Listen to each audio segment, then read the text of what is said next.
Krásné dobré ránko ze skal.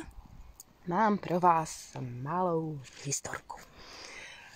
Přijde novic učení do kláštera a ptá se toho vrchního, toho, kdo to tam vede.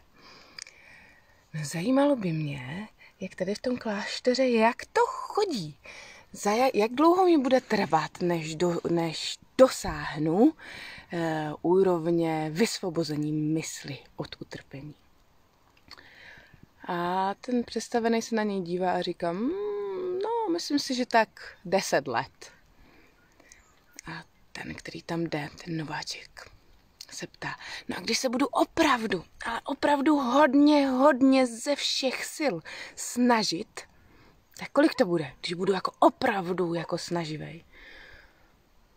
Ten představený říká, no tak to bude asi 20 let. A ten nováček říká, jak jako? Jako když fakt budu ze všech sil, jak to tak to není fér.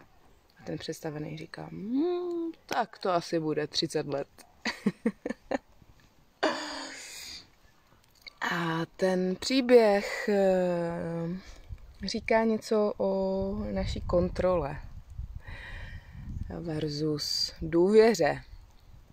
Taky říká něco o tom, že my už tady a teď jsme v pořádku. Máme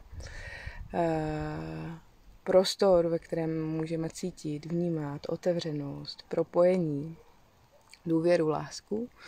Ale často se sami sobě stojíme v cestě. Tím, že se tak snažíme a že to chceme a že na to lpíme. Takže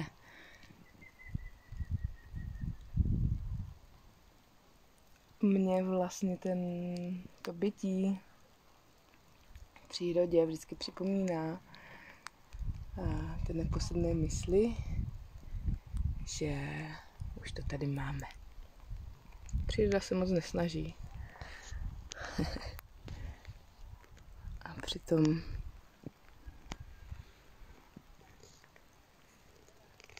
je dokonalá